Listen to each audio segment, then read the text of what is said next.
Toda ciência, ela tem suas leis, que são teorias baseadas em padrões de acontecimentos e aqui na adubação do solo não é diferente.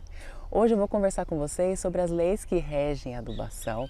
São essas leis que a gente usa na hora de fazer uma recomendação de quais adubos você deve usar, quando você aplica esse adubo e quanto, qual que é a dose que você tem que aplicar. A primeira lei é a lei do mínimo. Essa lei, também conhecida como a lei de Liebig, foi anunciada em 1843 e ela relaciona o crescimento das plantas com a quantidade de mineral, de nutrientes que existe no solo. Talvez você não saiba, mas as plantas elas se alimentam de minerais como nitrogênio, potássio, fósforo, cálcio, magnésio e outros mais. São 13 minerais que são essenciais para o crescimento dela. Essa teoria é sempre demonstrada com esse barrilzinho aí, onde cada tábua representa um desses nutrientes que são essenciais para a planta e a água representa a produção. A gente quer, que a planta se desenvolva bem, produza, que esse barril encha, porque a água representa a produção. Mas se um desses nutrientes faltar ou tiver pouco para atender a necessidade da planta, a tábua ela vai ficar mais curta e não dá para encher muito. Ou seja, o crescimento de uma planta está limitado por aquele nutriente que se encontra em menor proporção no solo em relação à necessidade das plantas. E Liebig acreditava que a resposta da produtividade em relação à quantidade de nutriente aplicada no solo era uma reta linear, ou seja, aumenta a dose, aumenta proporcionalmente a produção. Então essa era a resposta que ele achava que teria, a resposta linear, adicionou, aumentou. Depois, em 1909, veio a lei de Mitscherlich. É um alemão que eu não sei pronunciar o nome aqui, me desculpa, tá? Mas é uma derivação da lei do mínimo e ele viu que o crescimento das plantas em relação à quantidade de nutrientes aplicada não era bem uma reta como mostrou Liebig, mas que sim, que vai aumentando progressivamente, e depois ela faz uma curva. Olha só como que é a representação gráfica, proposta por esse alemão. O valor X é a quantidade de nutriente aplicada, diferentes doses crescentes. E a Y é a produtividade. Então isso significa que quando a gente adiciona ao solo doses crescentes de um nutriente, os aumentos iniciais de produção são proporcionais às doses. A planta responde bem, mas depois as respostas elas tornam-se cada vez menores, menos proporcionais, até atingir um máximo onde ele comprovou que é um comportamento diferente. Olha, o sol está nascendo lindo aqui. E até que chegou um francês chamado André Voisin com uma contribuição muito grande para a ciência do solo. Até aqui foram estudados os nutrientes separadamente e a gente sabe que são 13 nutrientes essenciais que as plantas precisam. Então Voisin ele estudou as interações, ele queria saber se existiam interações entre esses nutrientes. E ele propôs a lei das interações em 1973. Ele mostrou que sim, que existem interações e que elas podem ser tanto positivas quanto negativas. Vou dar um exemplo aqui de interação negativa. Por exemplo, o fósforo. Se eu tenho excesso de fósforo no meu solo, vai faltar zinco, tá?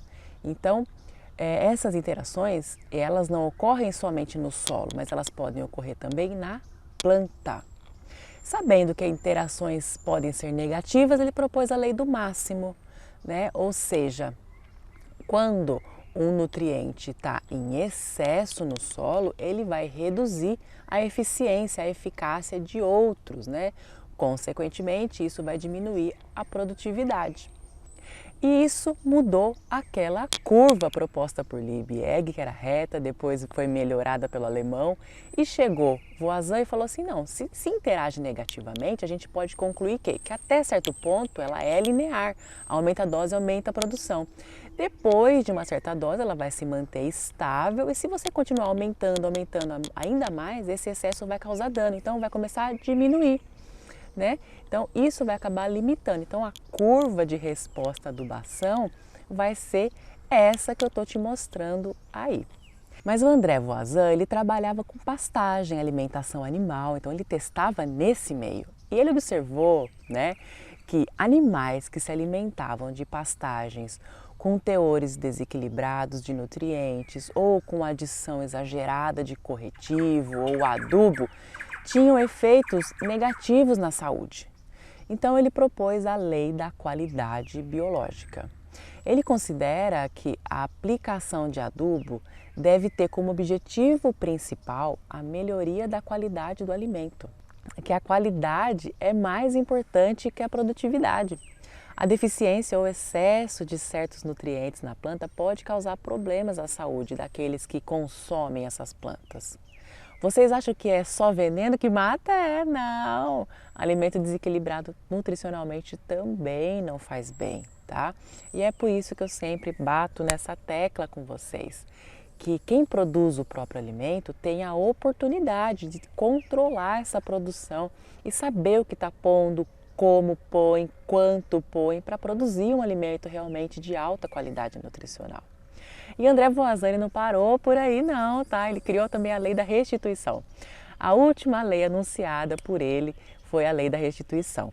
Ela se baseia na necessidade de restituir ao solo aqueles nutrientes absorvidos pelas plantas e exportados com as colheitas, ou seja, quando não foram reciclados aqueles nutrientes ali. Então, segundo essa lei, né, a principal causa da redução da produtividade é o esgotamento do solo por cultivos sucessivos, né? Então ele diz que é indispensável para manter a fertilidade do solo fazer a restituição, não só dos nutrientes exportados através da cultura, você colheu, levou embora, né, parte daqueles nutrientes que estavam no solo, mas também o que já foi perdido ali por erosão, lixiviação, por tudo que vai sendo perdido do seu solo também. E por último, a teoria da trofobiose. Então, na década de 80, um livro publicado por um biólogo francês, Chaboseau, chama Francis Chaboseau, acho que pronuncia assim. Ele trabalhava na Universidade de Bordeaux, na França, e ele mostrou resultados na mesma linha do André Voisin, na linha da lei da qualidade biológica. Ele mostrou que as interações, né, que a adubação interfere positiva ou negativamente no ataque de pragas e doenças também. Que a prevenção às doenças das plantas estava na qualidade e no equilíbrio da adubação e não no uso indiscriminado de agrotóxico. Então são essas leis que norteiam a adubação no solo. A evolução ela é clara, a gente entende, né, que no começo a preocupação era mais quanto à produtividade, porque era uma necessidade, né? Ainda é também, tem que ter mais alimento, mas também pensar mais na qualidade. E hoje a gente já está evoluindo para isso, né? Evoluindo para produzir alimentos biofortificados, uma agricultura mais funcional e pensada direto na nutrição humana e não matar mais a fome, mas sim nutrir mesmo a pessoa.